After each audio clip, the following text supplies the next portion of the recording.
यदि ज़्यादा नंबर पाने की है इच्छा तो टीजे सर चैनल से जरूर लीजिएगा शिक्षा भूगोल। 5 मार्च को यदि आप पेपर देने वाले हैं तो ये बहुविकल्पी श्रृंखला जो है आप सभी लोगों के लिए है 2024 का मोस्ट इंपॉर्टेंट कक्षा 12 के विद्यार्थियों के लिए भूगोल का। और ये सदाबहार प्रश्न है और हर बार जो है एग्जामों में पूछे जाने वाले प्रश्न हैं। प्रश्न किस प्रकार से एडमिशन देखिए, ये जो भी प्रश्न दिए गए हैं सब एक से बढ़कर एक है और निश्चित तौर पर जो है आपको आपके एग्जाम में सफलता दिलाने वाले हैं। और ऐसे 2-3 सीरीज जो आप लोग को मिल रही है सबको देख कर जाइएगा। निम्नलिखित में से कौन, देखिए क्रमांक से मतलब नहीं है, जो जैसे मिल रहा प्रश्नों को तैयार कर लीजिएगा। कौन सा देश विकासशील है, देखिए दोस्तों निम्नलिखित में से कौन सा देश विकासशील है, तो देखिए यहाँ पर जो राइट आंसर हो जाएगा नाइजीरिया। नाइजीरिया जो देश वो विकासशील देशों की श्रेणी में आता है। किस फसल की खेती में बुआई के समय कम तापमान चाहिए, देखिए कम तापमान की बात होती है तो देखिए जब जाड़े का शुरुआत होता है तो उस समय गेहूं को बोया जाता है, ठीक है ना, तो कम तापमान की ज़रूरत होती है गेहूं की कृषि के लिए। चलिए आगे बढ़ते हैं लोग। निम्नलिखित में से किस देश की जनसंख्या जो है बढ़ने के बदले घटती जा रही है, तो देखिए दोस्तों इस प्रश्न का राइट आंसर हो जाएगा वो लाटविया होगा। लाटविया जो देश है उसकी जनसंख्या जो है बढ़ने के बदले क्या हो रही है, घट रही है, ठीक है ना, तो ये इस प्रश्न का राइट आंसर होगा। बहुत ही मोस्ट इंपॉर्टेंट प्रश्नों की श्रृंखला। चलिए दोस्तों खुद भी लाभ उठाइए इसका और इसे अपने क्लासमेट पर भी शेयर जरूर कीजिए। चलिए प्रश्नों की श्रृंखला में बढ़ते हैं आगे हम लोग। देखिए नेक्स्ट प्रश्न क्या है हम लोग का, निम्नलिखित में से किस देश की जनसंख्या सबसे अधिक है, देखिए दोस्तों संयुक्त राज्य अमेरिका, ब्राजील, बांग्लादेश, इंडोनेशिया। तो संयुक्त राज्य अमेरिका जो होगा इस प्रश्न का राइट आंसर हो जाएगा USA, ठीक है। मानव भूगोल का जनक किसे कहा जाता है, तो देखिए ये जो रेंट जेल हैं ये हैं मानव भूगोल के जनक। तो मानव भूगोल के जनक कौन है, रेंट जेल साहब हैं, ठीक है ना। चलिए आगे बढ़ते हैं। निम्नलिखित में से कौन मानव विकास के मूलभूत क्षेत्र है, देखिए मानव विकास के मूलभूत जो क्षेत्र हैं स्वास्थ्य हैं, संसाधन है, शिक्षा है, तो उपयुक्त सभी जो ऑप्शन होगा वो आपका करेक्ट हो जाएगा, यानी ये सभी जो है वो मानव विकास के मूलभूत क्षेत्र हो जाएंगे। चलिए आगे बढ़ते हैं हम लोग। यहाँ पर निम्नलिखित में से कौन सा देश विकासशील है, तो ये नाइजीरिया। इसका प्रश्न अभी डिस्कस किया गया आप लोगों के ऊपर।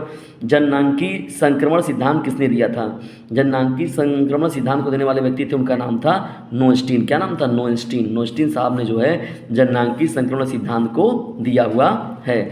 निम्नलिखित में से कौन सी रोपड़ फसल नहीं है, देखिए रोपड़ फसल की बात करें तो यहाँ देखिए चावल जो होता है वो रोपड़ फसल नहीं होता है, ठीक है ना। इसके अलावा रबर, चाय, गन्ना जो है ये सब रोपड़ फसल की खेती में आते हैं। चलिए आगे बढ़ते हैं हम लोग। यहाँ पर किस फसल की खेती के लिए पहाड़ी ढालों पर की जाती है, तो देखिए दोस्तों मुख्य रूप से जो चाय होता है तो चाय की खेती जो होती है वो पहाड़ी ढालों पर की जाती है, ठीक है ना। कृषि के लिए इनमें से कौन सबसे अधिक उपयुक्त है, तो देखिए दोस्तों मैदान जो होते हैं वो कृषि के लिए सबसे महत्वपूर्ण होते हैं, ठीक है ना। अगर मिल जाए मैदान तो मैदान देखिए जब भी खेत वगैरह देखते हैं तो वहाँ पर ज़्यादातर मैदानी जो भाग होते हैं उसमें कृषि की पैदावार ज़्यादा होता है। निम्नलिखित में से कौन सी खाद्य फसल है, गन्ना, काफ़ी, मक्का, चुकंदर। तो देखिए मक्का जो होता है वो क्या होता है आपका खाद्य फसल में रखा जाता है। चलिए आगे बढ़ते हैं हम लोग। यहाँ पर निम्नलिखित में से कौन सा एक द्वितीयक सेक्टर का क्रियाकलाप, ठीक है दोस्तों, यहाँ पर क्या हो जाएगा, तो ये जो हो जाएगा आप लोग का, देखिए दोस्तों टोकरी बुनना, कृषि, वानिकी और आपका मछली पकड़ना। तो देखिए कौन सा एक द्वितीयक सेक्टर का क्रियाकलाप है, देखिए टोकरी बुनना आपका राइट आंसर हो जाएगा। अगले प्रश्न की ओर बढ़ते हैं। मानव और विकास, देखिए मानव और प्रकृति के बीच, प्रकृति और मानव के बीच जो पारस्परिक क्रिया का सबसे महत्वपूर्ण कारक कौन है, तो देखिए यहाँ पर तकनीक जो है सबसे महत्वपूर्ण कारक के रूप में है, पारस्परिक क्रिया के रूप में देखिए प्रकृति और मानव के बीच, तो देखा जाए तो तकनीक जो है यहाँ पर राइट हो जाएगा। आगे बढ़ते हम लोग। यहाँ पर निम्नलिखित में से कौन सा देश जो है उच्च मानव विकास वाला नहीं है, उच्च मानव विकास वाला जो देश नहीं है उसका नाम है मिस्र। मिस्र जो है उच्च मानव विकास वाला देश नहीं होगा आपका, ठीक है। तो 32 का विकल्प नंबर डी, ठीक है। आप लोग का देखिए क्रम से नहीं मतलब डिस्टेंस हो सकता है कि दूसरा प्रश्न मिले उसमें क्रम दूसरा रहे, तो यहाँ प्रश्नों को तैयार कर लीजिएगा बस आप लोग, ठीक है।